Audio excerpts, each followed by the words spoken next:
지난 시간에 하나님의 일을 하는 데 필요한 세 가지 요소에 대해서 언급을 했습니다. 신앙과 실력과 열정에 관한 것이었죠.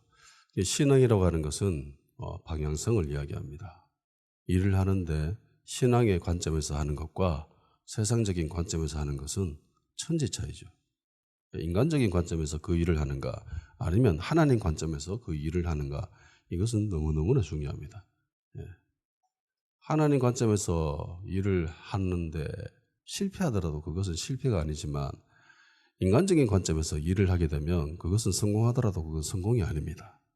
세상적인 관점에서 출발했기 때문에. 대체로 이런 신앙의 노선을 결정하고 나아가는 데 있어서 결정적으로 중요한 역할을 하는 것은 믿음과 기도입니다. 이러한 믿음과 기도는 단지 그 일을 하는 그 당사자뿐만이 아니라 주변인들의 믿음, 기도로 통하여서도 얼마든지 그 역할을 감당할 수 있게 됩니다. 모세 역시 이런 패턴을 잘 보여주는 예지요. 모세는 40년 동안 애굽의 왕자로 정말 충실히 살았습니다. 다른 거는 관심 없고 오로지 애굽의 왕자로 40년 동안 정말 잘 살았습니다. 자기 민족과 그리고 자기 친족에 대해서는 알고는 있었지만은 특별히 40년 동안 나는 애굽의 왕자보다는 히브리인의 그런 정체성을 가지고 더 살아왔다라고는 말을 할 수가 없어요. 히브리인으로서 고유한 정체성을 가지고 있기보다는 그냥 알고는 있지만은 그냥 자신은 지금 애굽의 왕자로서 더 충실한 삶을 살아가고 있었습니다. 그런데 갑자기 나이 40에 생각이 달라지죠. 생각이 바뀌었습니다. 애굽의 왕자가 아니라 히브리인의 구원자로서의 삶을 갑자기 깨달아 버렸습니다. 그리고 생각하고 그리고 내려갔어요. 다른 번역에 보면은 히브리 사람들을 돌볼 생각이 나서 찾아갔다고 합니다. 그러니까 어떤 관점에서 보면은 모세는 40 되던 날 그때 처음으로 가본 거예요.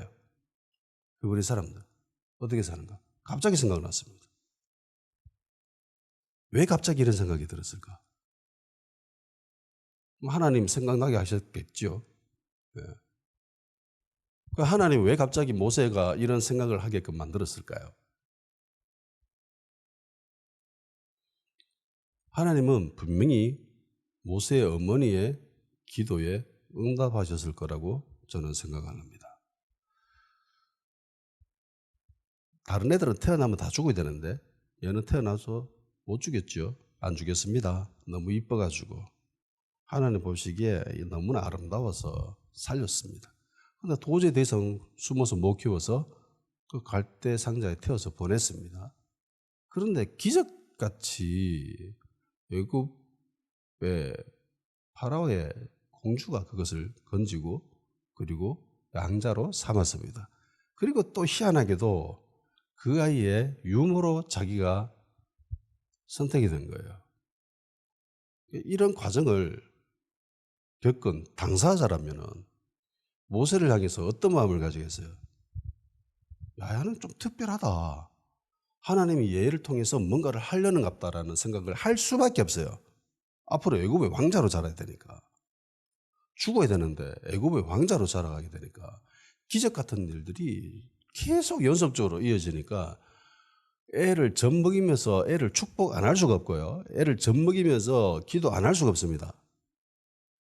이건 히브리인이라면, 이스라엘인이라면, 그리스도인이라면 어쩔 수 없이 기도할 수밖에 없는 거죠. 이런 기적 같은 일을 경험했는데. 그래서 애를 젖먹이는 3, 4년 동안 끊임없이 축복하고 기도했을 겁니다. 야, 너는 하나님으로 너를 통해서 엄청나게 위대한 일을 하실 거야 라고 하면서 축복하고 기도했을 거예요. 아마 이 민족을 구원해야 될 사명이 있다라고 요괴벳은 믿었을 거라고 생각을 합니다. 그리고 때가 참에 모세의 삶은 이 어머니의 기도를 통해서 180도로 달라지게 됩니다. 그러니까 40년 만에 기도 응답이 된 거죠. 열매가 맺어진 겁니다. 모세가 신앙을 찾기 시작합니다. 하나님 관점에서 바라보기 시작하고 그리고 방향을 틀어버리죠. 드디어 온전하고 제대로 된 길을 찾게 된 겁니다. 자, 실력에 대해서는 이 부분에 대해서는 특별히 믿음이나 기도나 이런 것들, 신앙적인 것들이 별로 큰 힘을 발휘하지는 못합니다. 그러니까 어느 정도 영향은 미치지만은 이 사람이 실력을 키우는데 부가적인 역할은 감당을 하겠지만 주도적인 역할은 못해요. 신앙이라고 하는 게. 실력은 철저히 그 개인의 훈련이나 헌신이나 그런 것들로 통해서 이루어집니다. 그 개인 당사자가 실력을 키우는 그 당사자가 실력을 키워야 돼요. 훈련을 하고 열심히 배우고 공부하고 이 영역에 그 사람이 특별하게 엄청나게 큰 에너지를 들이고 시간을 들이고 그렇게 해야 실력을 키울 수가 있습니다. 자, 시험을 준비하는 학생이 있다고 봅시다. 중간고사를 쳐요. 중간고사 시험 성적을 잘 받고 싶습니다. 그러면 신앙적인 관점에서 접근해야 됩니까? 아니면 세상적인 관점, 실력을 키우는 그런 관점에서 접근해야 돼요. 이번 중간고사 시험 점수 잘 받아야 되는데, 나는 이 점수 잘 받기 위해서 이제부터 40일 금식기도 할 거다. 아니면 새벽마다 교회 가가지고 새벽기도 할 거다. 저녁마다 철학기도 할 거다. 그러고는 공부는 잘 안 해요. 이런 사람과 기도는 잘 안 해. 근데 공부를 죽으라고 해. 이런 사람과 둘 중에 어느 게 실력이 점수가 더 좋게 나올까요? 이건 무조건 공부 열심히 한 사람이 점수가 잘 나옵니다. 그럴 수밖에 없어요. 자동차 운전을 배우는데 자동차 운전 배우기 위해서 면허증을 따기 위해서 기도 열심히 한 사람과 운전학원에 가가지고 자동차를 어떻게 운전해야 되는지 배운 사람과 둘 중에 누가 운전면허 시험에 합격하겠어요? 자동차 학원 안 가고 죽으라고 나와가지고 기도한 사람은 절대로 운전면허를 딸 수가 없습니다. 실력을 키워야 돼요. 딴 거 없습니다. 공부는 안 하고 높은 점수를 받을 수 있다고 굳건하게 믿는 사람, 신앙적인 관점으로 접근한 사람은 실패합니다. 이렇게 해서는 안 돼요. 좋은 거는, 가장 이상적인 거는 열심히 실력을 키우면서 그와 동시에 기도하는 거죠. 하나님 관점으로, 신앙적인 관점으로 믿음을 가지고 기도하는 겁니다. 이게 가장 이상적인 거죠. 공부 열심히 하고 시험 점수 잘 받기 위해서 하나님께 기도하고, 그러니까 열매는 하나님께 달렸습니다. 내가 아무리 공부를 열심히 했지만은 이 점수의 결과는 하나님께 달렸으니 하나님 공부한 거 잘 시험 칠 수 있도록, 그리고 찍는 것도 잘 찍을 수 있도록 하나님 도와주세요. 그렇게 기도한 사람이 가장 이상적인 모습이겠죠. 모세 역시 애굽의 왕자로서 실력을 키우는데 40년 동안 헌신했습니다.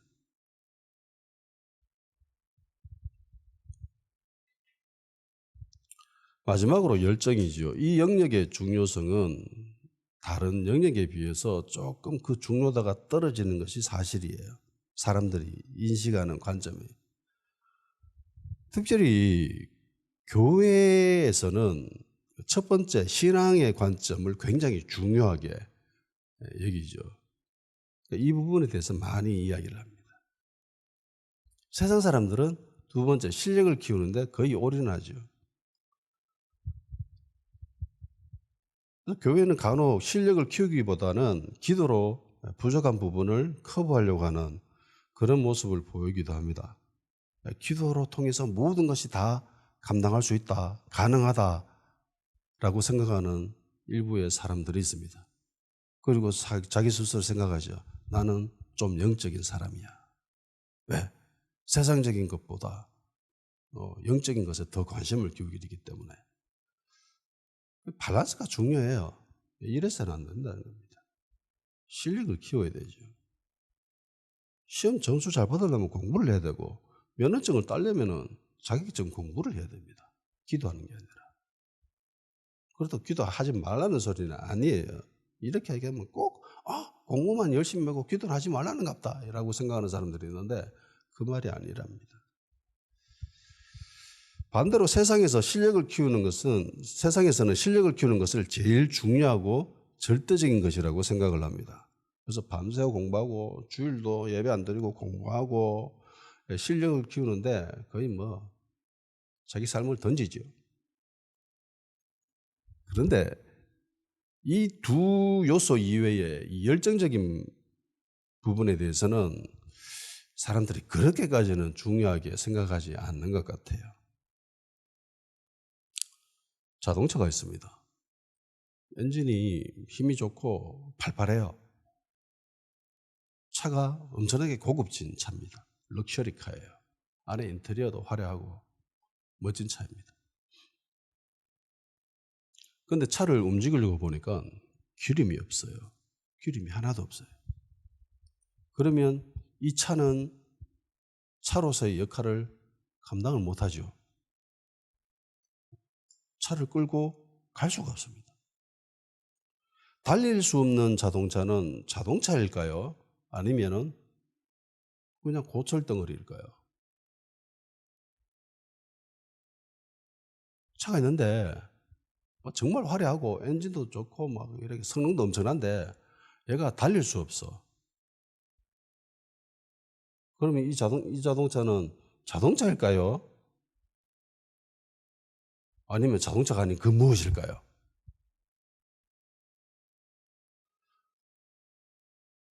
자동차는 움직여야 자동차죠. 움직이지 않는 자동차는 자동차가 아닙니다. 이 열정이라고 하는 것은 연료와도 같아요. 사람이 움직이게끔 해주는 겁니다. 그리고 이 열정은 두 가지 근원에서 출발을 합니다. 첫째는 인간적인 관점이 있습니다.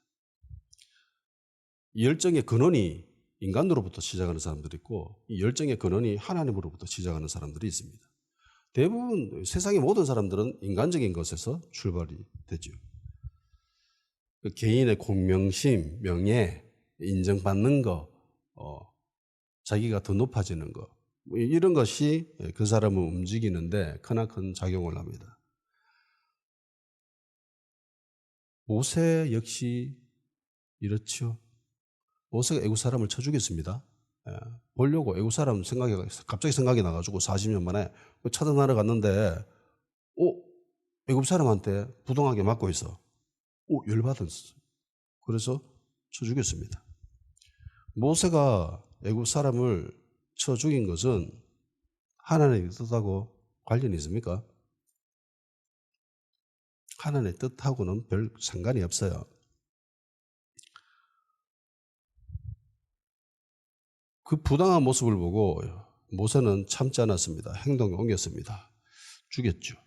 쳐 죽입니다. 그리고 생각을 했습니다. 이렇게 하면 사람들이 날 인정해 주겠지.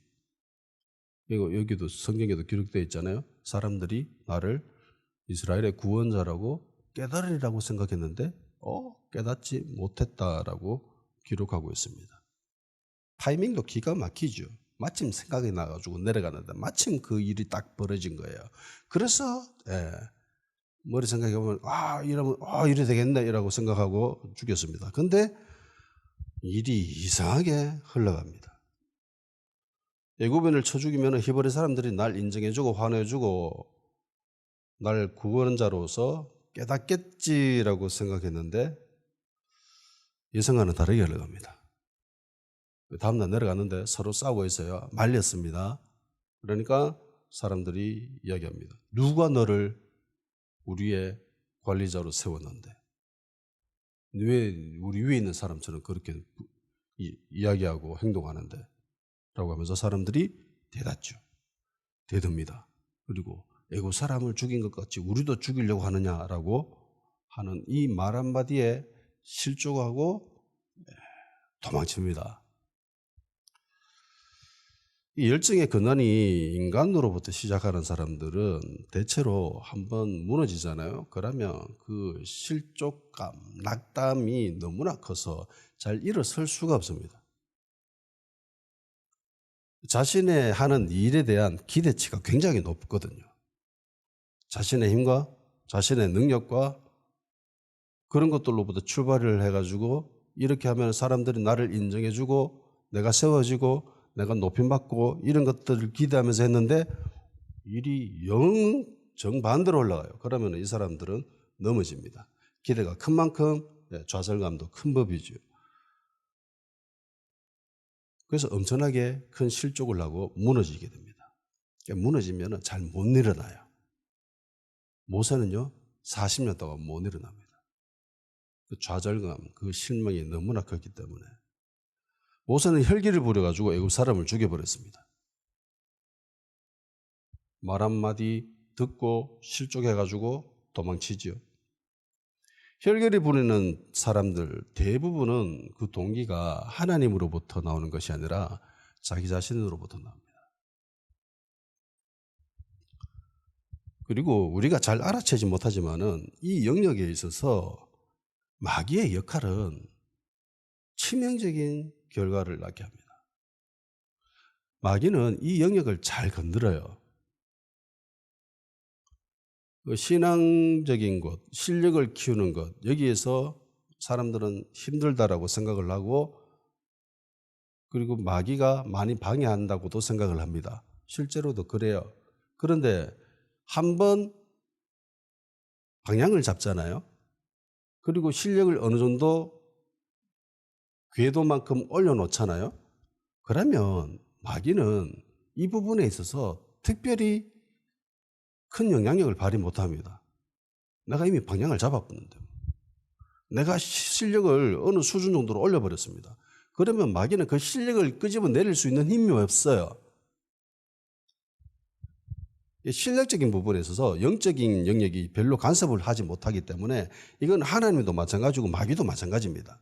실력이라고 하는 것은 지극히 인간의 혼적인 영역이 담당을 합니다.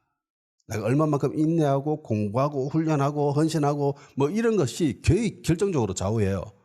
신앙적인 부분에서는 영적인 영역이 굉장히 많이 좌우를 합니다. 그런데 어느 정도 그 궤도로 올라가고 어느 정도 방향을 잡고 난 이후에는 하나님도 별로 간섭을 못하고요. 그리고 마귀도 여기에 별다른 영향력을 못 끼칩니다. 그냥 이미 잡아놨고 이미 어느 정도 올라갔기 때문에. 근데 이 열정이라고 하는 이 영역에 있어서만큼은 달라요. 열정이라고 하는 것은 의지를 이야기하잖아요. 내가 행동으로 움직일 수 있는 의지. 머리가 아니라 의지. 마귀는 이 영역을 참 잘 건듭니다. 아무리 방향을 잘 잡고 그리고 실력이 아무리 뛰어난다 할지라도 움직이지 않는 사람이라면 행동하지 않는 그리스도인이라면 무용지물이죠. 쓸모가 없습니다. 머리로서는 다 이해해요. 아, 이렇게 하는 것이 하나님의 뜻이다. 하나님의 관점이다. 하나님의 뜻을 이루는 올바른 길이다라는 인정을 하고 알고 있어요. 그리고 그렇게 할 수 있는 실력도 충분히 돼요. 그런데 안 해요. 안 움직입니다. 이런 사람이 하나님의 일에 쓰임받을 수 있겠습니까? 연료가 없어가지고 방치되어 있는 자동차인데 쓸모가 있어요? 오히려 길을 막고 있는 장애물인 거죠. 쓰레기입니다. 이러한 열정에 방해하는 실망감, 좌절감, 낙담, 이거는 그 개인의 삶에 엄청나게 큰 영향력을 발휘합니다. 파괴적인 힘을 가져요. 대표적인 두 인물이 엘리야와 모세입니다. 엘리야가 보여주는 모습은 그야말로 보통의 인간의 범주를 벗어났죠. 열왕기상 17장, 18장 여기 보면은 엘리야의 모습은 거의 초인적인 모습을 보이고 있습니다. 특별히 갈멜산에서 바알의 선지자들 450명과 맞짱 뜨잖아요. 450명하고 맞짱 뜨는데도 전혀 기죽지 않습니다. 제단에 불을 싸르는데 오히려 물을 들어붙이요. 물이 축축하게 다 젖고 고랑에도 물이 차고 넘칠 만큼 들어붙습니다. 그럼에도 불구하고 기도를 통해서 여호와의 불이 내려서 그 제단을 불살라버립니다. 그리고 가뭄이 들어있었는데 기도를 통해서 비가 내리게 하고, 그것뿐입니까? 마차보다 더 빨리 달려요. 자동차 같은 시속. 그러니까 마차가 시속 60km에서 한 100km까지 나올 수 있거든요. 그거보다 더 빨리 달린 거예요. 인간이 아니죠. 요즘 마블 영화에 나오는 그런 히어로 같은 그런 사람입니다. 엄청난 능력을 보였던 엘리야인데, 근데 순식간에 절망합니다. 낙담합니다. 좌절감이 그를 덮어가지고 그냥 거의 삶을 포기하다시피 합니다. 열왕기상 19장의 모습을 다 같이 보도록 합시다.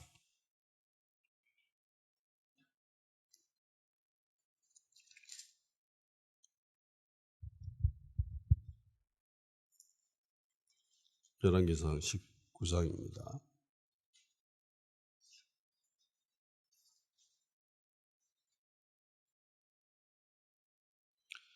1절에서 4절까지 읽어보도록 합시다. 시작. 아합이 엘리야가 행한 모든 일과 그가 어떻게 모든 선지자를 칼로 죽였는지를 이세벨에게 말하니, 이세벨이 사신을 엘리야에게 보내 이르되, 내가 내일 이맘때에는 반드시 내 생명을 저 사람들 중 한 사람의 생명과 같게 하리라. 그렇게 하지 아니하면 신들이 내게 내 벌위에 벌을 내림이 마땅하니라 한지라. 그가 이 형편을 보고 일어나 자기의 생명을 위해 도망하여 유다에 속한 브엘사베에 이르러 자기의 사환을 그곳에 머물게 하고, 자기 자신은 광야로 들어가 하룻기쯤 가서 한 오뎃 나무 아래서 앉아서 자기가 죽기를 원하여 이르되, 여호와여 넉넉하오니 지금 내 생명을 거두옵소서. 나는 내 조상들보다 낫지 못함이다 하고. 얼마 전까지 대단한 승리를 맛본 엘리야였는데 여자의 한마디 말에 좌절감에 빠져버리죠. 낙담해버립니다. 그리고 심각한 우울증에 걸립니다. 목숨 내놓고 신앙에 배틀을 벌였는데, 승리를 했는데, 그래서 다 죽이고 엄청난 기적도 일으켰는데, 근데 지금 어때요? 자기 목숨을 위해서 도망치고 있습니다. 왜 이렇게 됐나? 말 한마디 때문에. 이세벨의 말 한마디 때문에 도망칩니다. 도망친 건 자기 목숨을 위해서 도망쳤다고 하죠.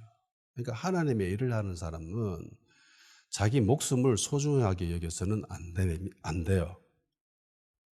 예수님도 말씀하시잖아요. 나를 따르는 자는 자기 자신을 부인해야 된다. 심지어 가족도 미워해야 되고 자기 부모도 미워해야 되고 형제들도 미워해야 된다. 그래야 나를 따라올 수 있다라고 말씀한 것이 바로 이런 이유인 거죠. 모세 역시 백성들이 던진 그 한마디 때문에 극심한 좌절감에 시달립니다. 절망감에 빠져버리죠. 사도행전 7장 29절, 모세가 이 말 때문에 도주하여 미디안 땅에서 나그네 되어 거기서 아들 둘을 낳으니라. 그러니까 대부분 우리가 낙담하는 것은 말 때문입니다. 심각한 낙담과 절망에 빠지는 결정적인 이유는 말 때문이에요. 사람들의 말 때문입니다.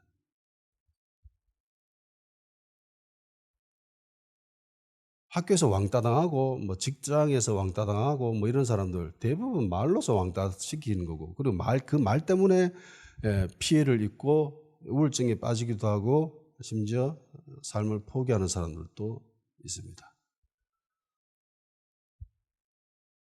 그래서 그리스도인들은 절망의 말보다 세워주는 말을 많이 해야 됩니다. 아멘? 물론 현실을 바라보면서 현실을 자각해라면서 뼈 때리는 말도 하는 사람들이 있지요.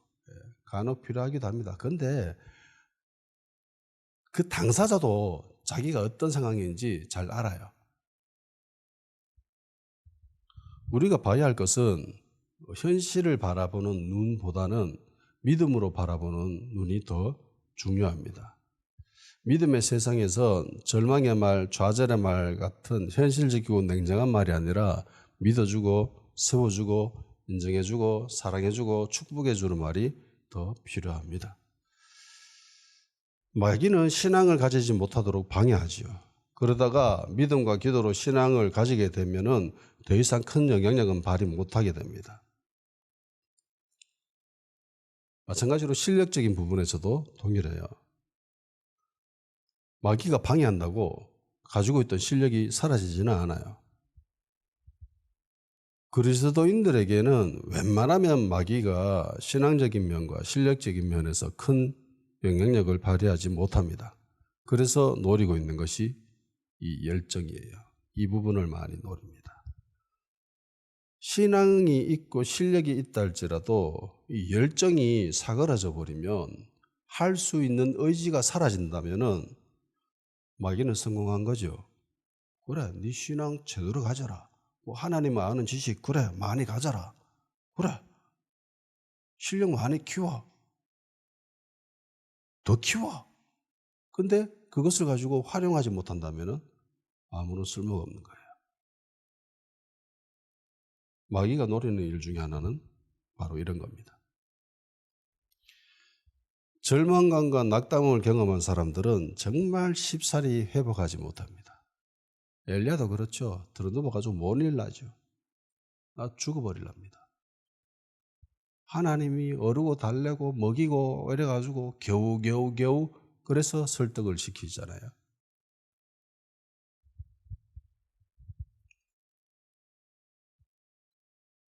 한번 이런 경험을 한 사람들은 회복을 할 수 있는 유일한 방법은 하나님을 만나는 것밖에 없습니다.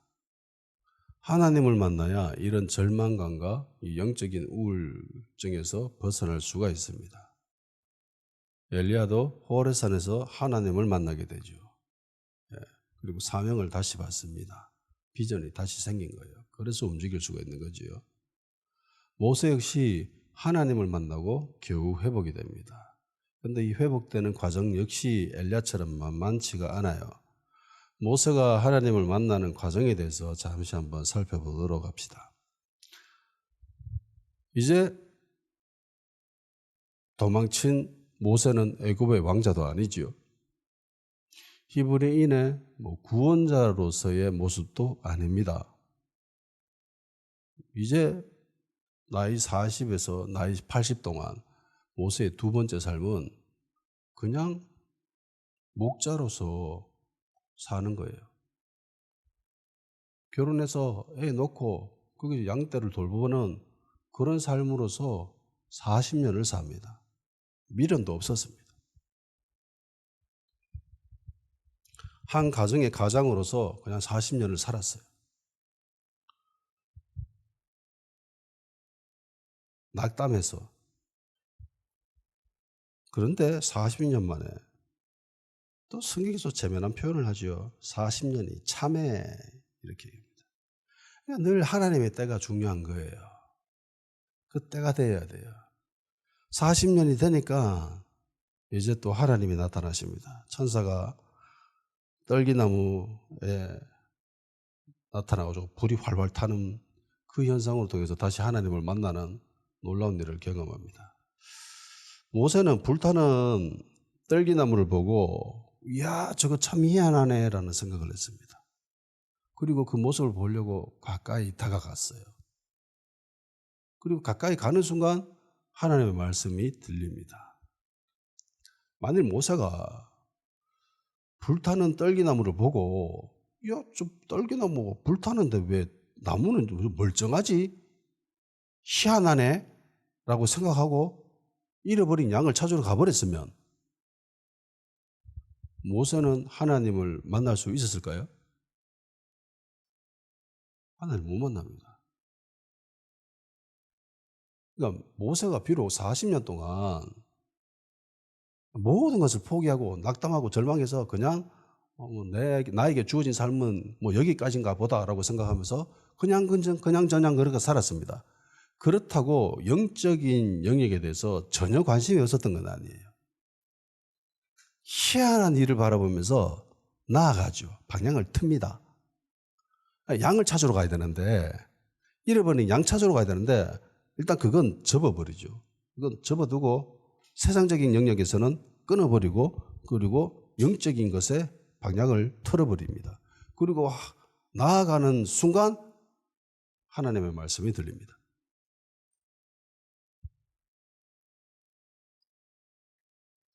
영적인 호기심이 발동한 거죠. 세상을 향한 발걸음을 돌려서 하나님께로 몸을 틀었습니다. 그때 주님의 음성이 들린 거예요. 그리고 다시 하나님은 너를 이스라엘의 구원자로 세워서 보내주겠다. 그렇게 말씀하십니다. 그 전에 하나님이 모세를 향해서 사명을 주시기 전에 하신 말씀은 신벗으라는 거죠. 신발 벗어라. 왜요? 네가 선 곳은 거룩한 땅이니 네 발에 신을 벗어라 라고 말씀하셨습니다. 그러니까 우리가 하나님의 일을 하기 전에 선행되어야 될 것은 그 개인의 거룩이에요. 이 거룩이 회복되고 거룩을 세워야 하나님의 사명, 하나님의 일을 더 온전히 감당할 수 있게 되는 겁니다. 거룩을 회복한 자가 하나님의 사명을 제대로 감당할 수가 있습니다.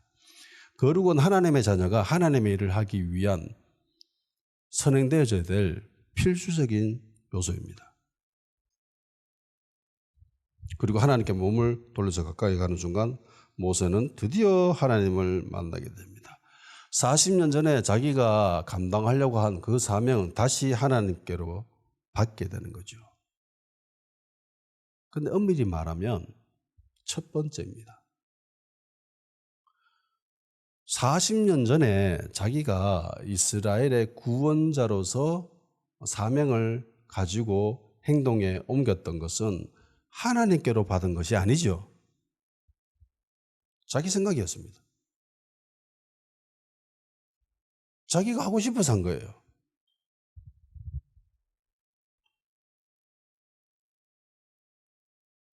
신대원 면접을 보러 가면은 교수님들이 꼭 하는 질문들이 있습니다. 빠지지 않는 질문 중에 하나는 사명이에요. 신학교 왜 왔는데? 왜 목사가 되려고 하는데? 라고 하는 질문입니다. 이 질문에 하고 싶어서 왔는데요 라고 말하면은 면접에서 떨어집니다. 대부분 떨어져요. 이런 대답을 하면. 하나님으로부터 부르심을 받았다라는 그런 증거들이 있어야 되는 거거든요.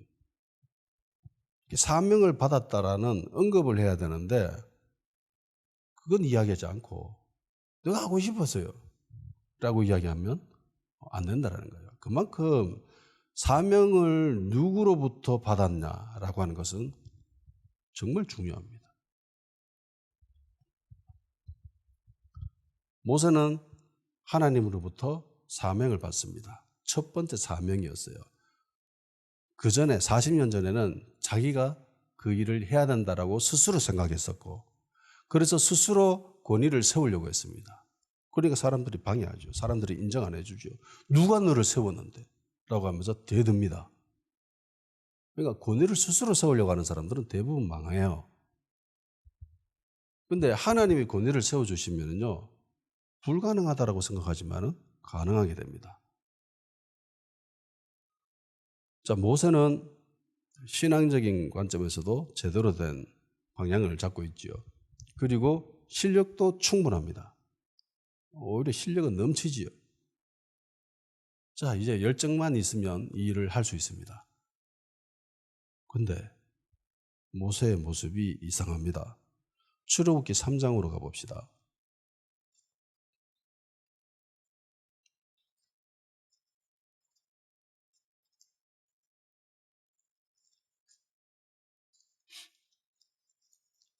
출애굽기 3장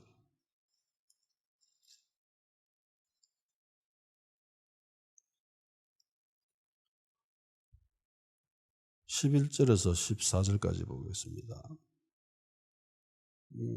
10절부터 14절까지 읽읍시다. 시작.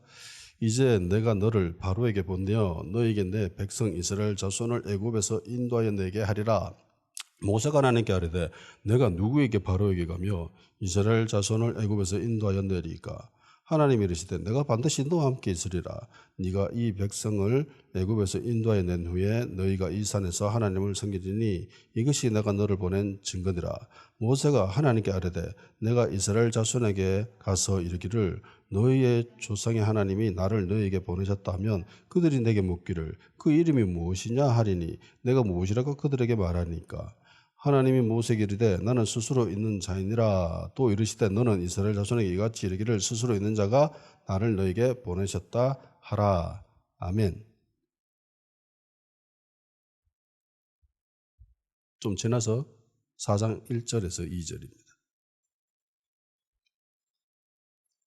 4장 1, 2절 시작. 모세가 대답하여 이르되 그러나 그들이 나를 믿지 않으면 내 말을 듣지 아니하고 이르기를 여호와께서 네게 나타나지 아니하셨다 하리이다. 여호와께서 그에게 이르시되 내 손에 있는 것이 무엇이냐? 그가 이르되 지팡이니이다. 그 다음에 뱀 이야기도 나오고 뭐 손 집어넣었다 뺐다 뭐 나오고 표적에 대해서도 이야기하시고. 자 12절에서 15절입니다. 12절에서 15절 시작. 이제 가라. 내가 내 입과 함께 있어 할 말을 가르치리라. 모세가 이르되 오 주여 보낼 만한 자를 보내소서. 여호와께서 모세를 향하여 노하여 이르시되 레위 사람 내 형 아론이 있지 아니하냐? 그가 말 잘하는 것을 내가 아노라. 그가 너를 만나러 나오나니 그가 너를 볼 때에 그의 마음에 기쁨이 있을 것이라. 아멘. 하나님이 모세를 만나가지고 사명을 주십니다. 그리고 가라고 하지요. 근데 모세가 예 갈게요 라고 합니까? 모세의 모습을 보면 어떤 모습이 떠올라요? 어떤 단어가 떠오릅니까? 핑계. 계속 모세는 핑계를 대죠. 자기가 하고 싶지 않아가지고 안 해야 될 구실들을 계속 이야기합니다. 모세는 계속 못한다고 이야기하고 하나님은 아니다 네가 할 수 있다고 계속 말씀하시고 내가 이런 것도 줄게 이런 것도 해줄게 이런 것도 해줄게 이런 것도 해줄게 그러면서 계속 그런 말씀을 하시고 그러면 또 모세는 또 다른 핑계를 대고 그리고 하나님은 또 거기에 대한 적절한 방법을 이야기해 주시고 또 모세는 또 못하는 구실을 이야기하고 그 하나님 열받아가지고 한번 화도 내시고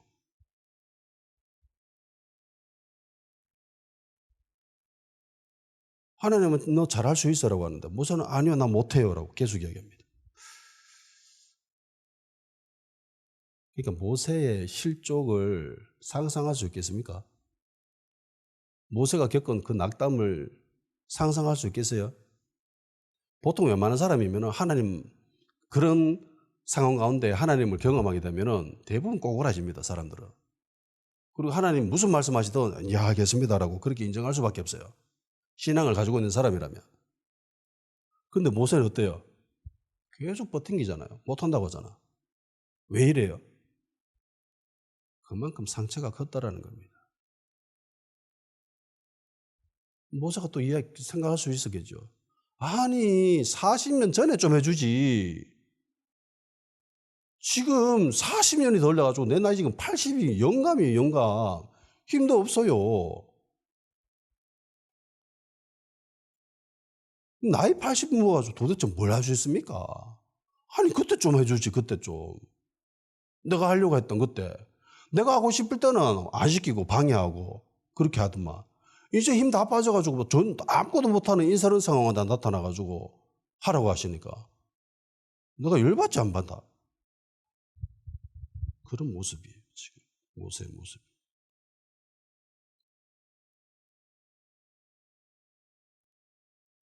힘든 부분이 늘 이런 거죠.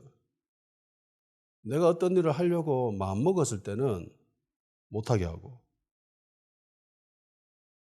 그리고 이제 더 이상 그 일에 관심이 없을 때는 하라고 하고. 애들이 또 애들 모습이 딱 이렇잖아요.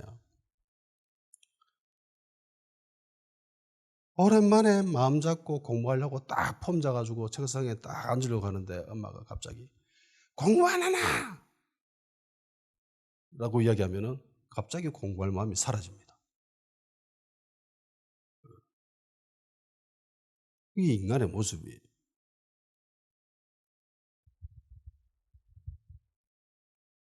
내가 하려고 할 때 그때 좀 해주게 해주지.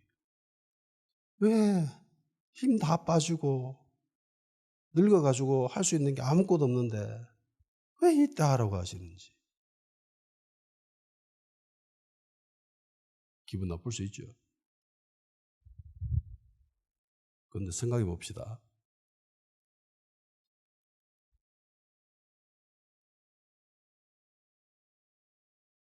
하고 싶었을 때는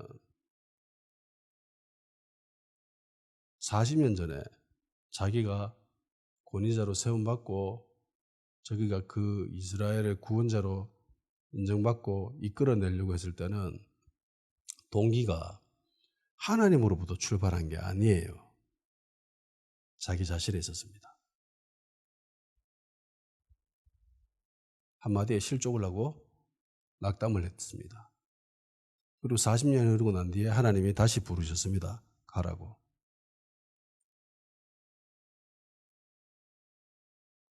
하나님이 하라고 한 것이 중요합니까? 아니면 자기가 하고 싶은 게 더 중요합니까?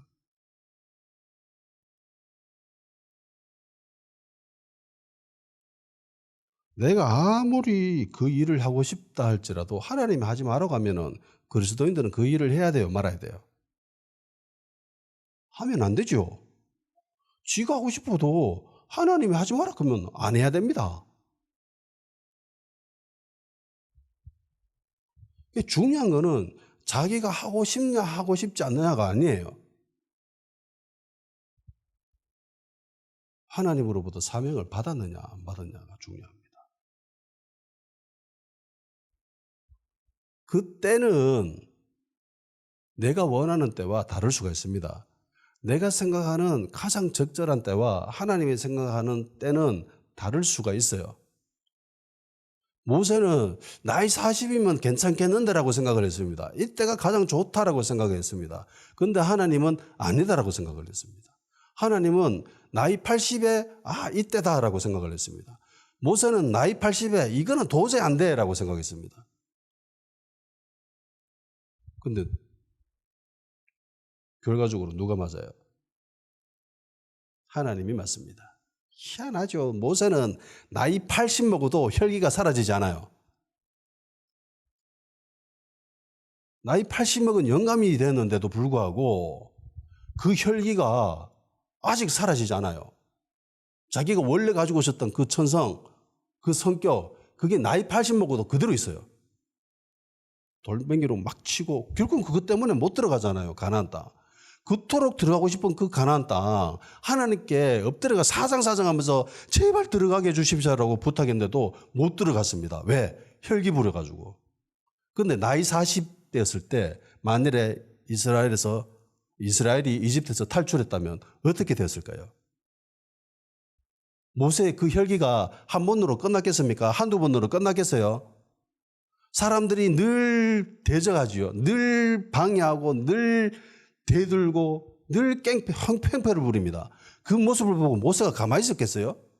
80대도 그 혈기를 부렸는데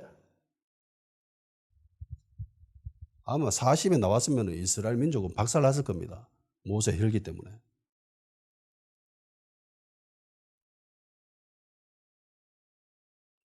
우리가 힘든 부분이 늘 이런 점이 있습니다. 내가 가장 적절하다라고 생각하는 때와 하나님이 생각하시는 때가 다르다라는 거예요. 모세는 계속 안 된다고 하잖아요. 나 안 돼요. 나 못해요. 싫어요.